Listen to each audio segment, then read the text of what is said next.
one of the nice men of Australian motorcycle road racing, as we get set for a start in the 600 Supersport Championship. And Ken, they really do come down to the line here at Phillip Island. You couldn't get it any closer. Now that's Dean Thomas on camera. Let's have a look at the grid. Troy Bayliss from pole, Dean Thomas out of 2, Paul Young from 3, and Graham Morris coming out of 4. This will be a close fought championship. Fantastic grid. You've got Malcolm Campbell, who's the lap record holder, back on second row. Graham Morris, the reigning champion. You've got Dean Thomas leading the championship, and you've got Troy Bayliss, the pole position sitter. As they're in the starters' hands, they're away. It's Graham Morris pulling a huge mono. That's something we normally don't see from the small Newcastle rider. No, from the 600 Supersport bikes, it just goes to show they're not short on horsepower. A huge field of 600 riders here, and you know, you've got to hand it to all of the competitors who have managed to get this far into the championship and still be able to front with motorcycles in what is getting fairly expensive running these machines. But it is Troy Bayliss with a flyer of a start. Paul Young,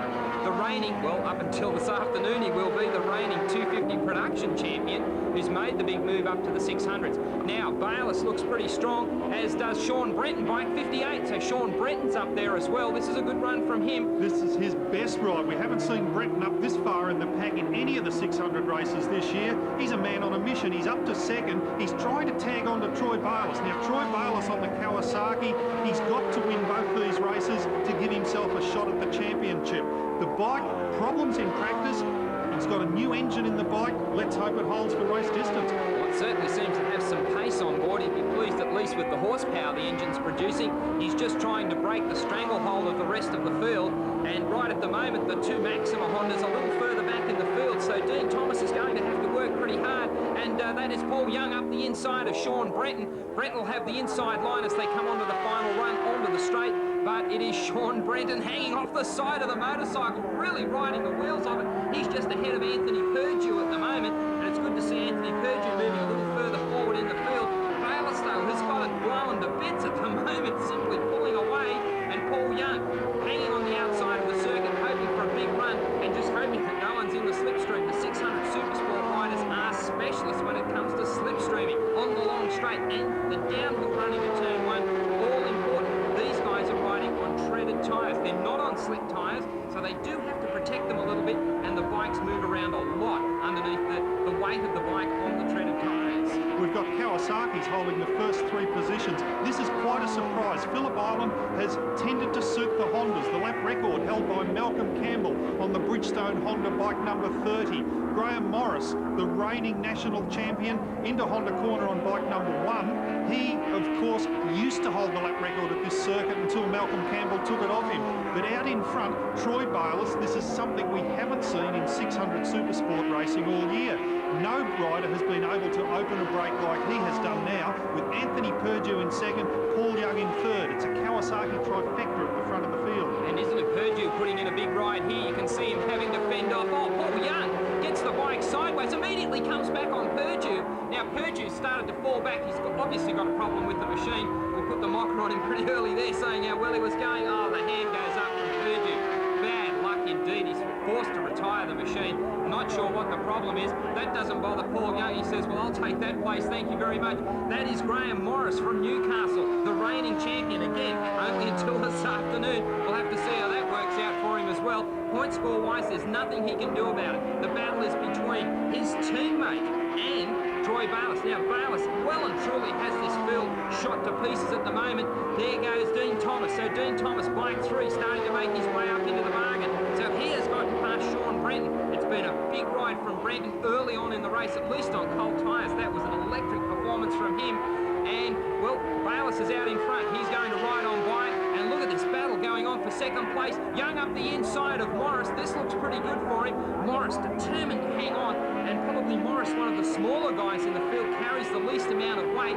He's one of the older guys in the field. Maybe him and Mal Campbell can battle that one out. But isn't he experienced when it comes to Supersport racing? His teammate, though, he's the one that's got the problems. Dean Thomas on bike number 3, the Maxima Honda. He's got to get up to second place to keep his championship hopes alive. With Troy Bayliss out there in front and opening a points gap, there's 20 points for a race win, 17 for second, 15 for third, and 13 points for 4th place. Dean Thomas back there in 4th place will need to get past Paul Young and get in touch with his teammate and hopefully at least work up into second place. Troy Bayliss, though, streeted the field on the Causeway Kawasaki. Bayliss running Dunlop tyres, looking for a superbike ride with Kawasaki next year. This won't do his chances any harm at all. Isn't it interesting how the competitors make their way through the fields? You start off in 250 production, you move your way up into 600 Supersport. If you're fortunate enough and talented enough to run at the front of a 600 Supersport class of racing, you then find yourself straight up into the superbikes, given that you can find the right kind of a ride, and from there you do that, what Kirk McCarthy has done, Aaron Slight has done,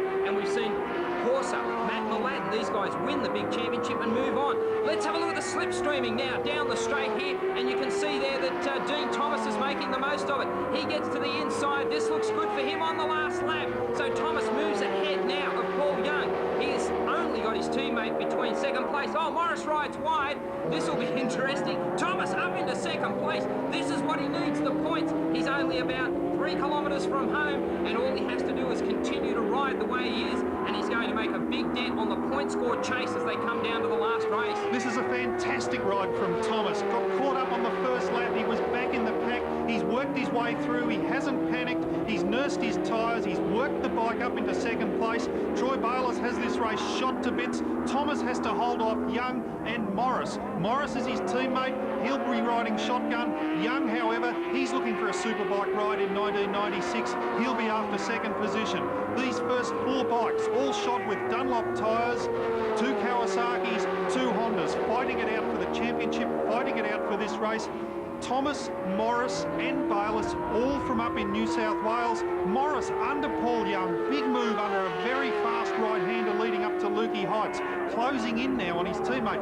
Surely he's not going to try to take that place off Thomas. You'd imagine there's some form of team orders out there. Morris doesn't seem to be showing any of them, but if there are team orders, he's doing a good job. He's pushing Paul Young back and just trying to make sure that Young can't take the points off Dean Thomas out in front. They're on the final run to the flag. This has been a brilliant piece of riding. Don't forget that all the while, Troy Bayliss is out in front. Here he goes for the flag. He is pretty pleased with this one. Now it really does come down to the chase for second place. You can see now that Dean Thomas grabs the points. That's what he needs to do. This is all going to come down to the final race. Bayliss, Thomas and Morris. Well, once again, the 600 Supersport Championship is absolutely electrifying. You cannot beat the action from these bikes. And you can see here that Bayliss knows the situation. He's pretty pleased. Let's have a look at the points. Thomas, only 1 point ahead of Troy Bayliss. What more could you ask for? Let's have a look at this as they charge for the line. And in fact, you can see here that this is the slipstreaming tactics that run at their very best in 600 Supersport. Don't go away, we've got the Superbikes.